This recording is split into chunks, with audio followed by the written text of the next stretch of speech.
I generally shun the biographies of the rich and famous, but the recently published autobiography of Eric Clapton certainly interested me. Eric is perhaps the best blues guitar player in the world, and I've been a long-time fan of his music. But sadly, I knew almost nothing about his life. So I recently picked up his book, and I can tell you, I wasn't disappointed. The book gives all kinds of insights into the inner world of rock and roll. But more importantly, Clapton tells his story with a wonderful intelligence and a disarming self-effacement. This isn't a cheap celebrity ego trumpeting book, but it's a story of art and youth and restlessness, search, falling, failing, near disaster, and then a life-saving conversion. Clapton writes about the death of his 4-year-old son, who plunged out of the window of his 53rd floor apartment in New York City on the 20th of March 1991, almost 30 years ago to the day. And Clapton penned his greatest hit, Tears in Heaven, as a tribute to little Connor. If I saw you in heaven, would it be the same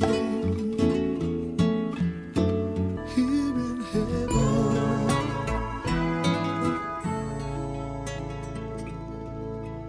But our real interest today lies in the conversion element. Since, as Heather King puts it, sin isn't interesting, but conversion is.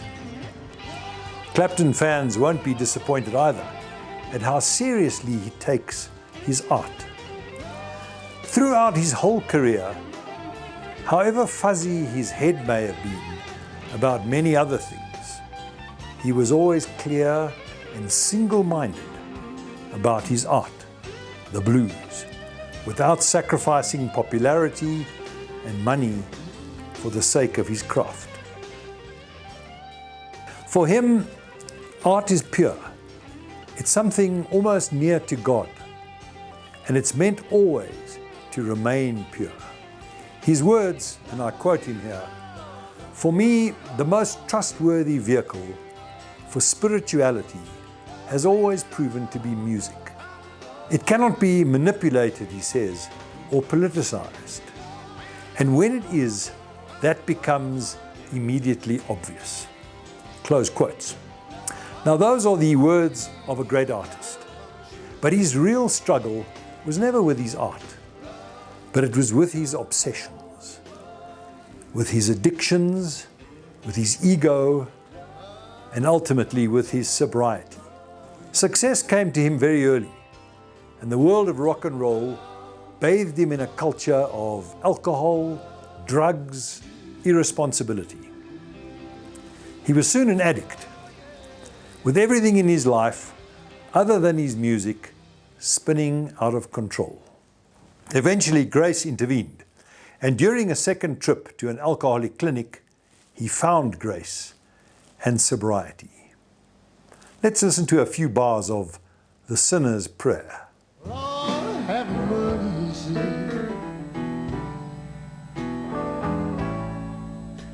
Lord, have mercy on me.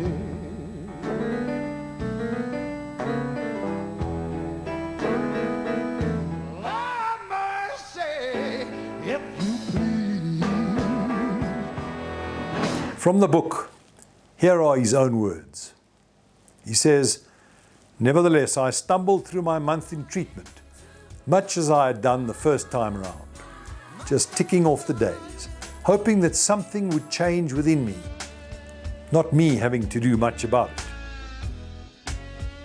And then one day, as my visit was drawing to an end, a panic hit me, and I realized, in fact, that nothing had changed in me, that I was going back out into the world completely unprotected.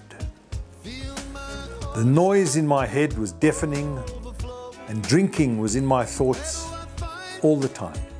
It shocked me to realize that here I was in a treatment center, a supposedly safe environment, and I was in serious danger. I was absolutely terrified. I was in complete despair.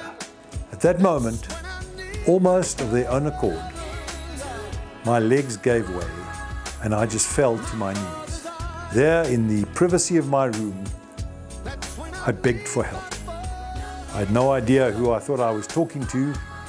I just knew that I had come to the end of my tether. I had nothing left to fight with. Then I remembered what I'd heard about surrender, something that I thought that I could never do. My pride just wouldn't allow it. But I knew that on my own, I wasn't going to make it if I didn't ask for help. So getting down on my knees, I surrendered. Within a few days, I realized that something had happened for me. An atheist would probably say that it was just a simple change of attitude. And to a certain extent, that's true. But there was much more to it than that.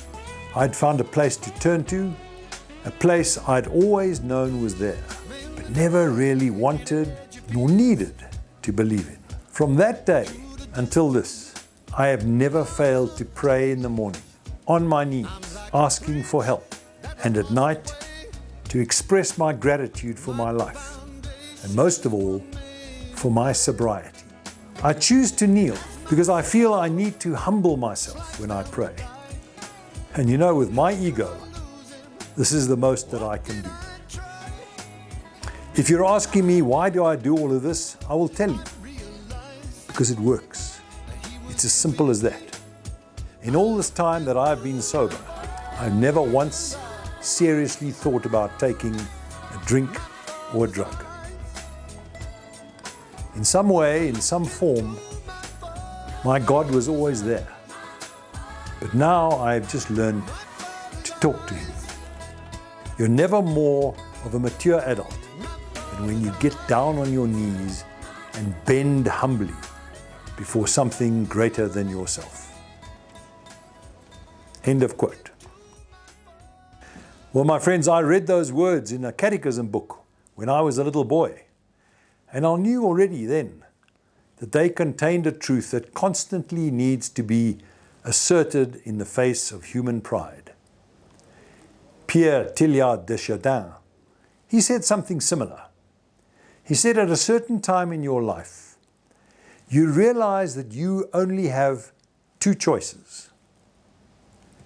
You genuflect before something greater than yourself, or you begin to self-destruct. Eric Clapton, I suspect, would agree. God bless you.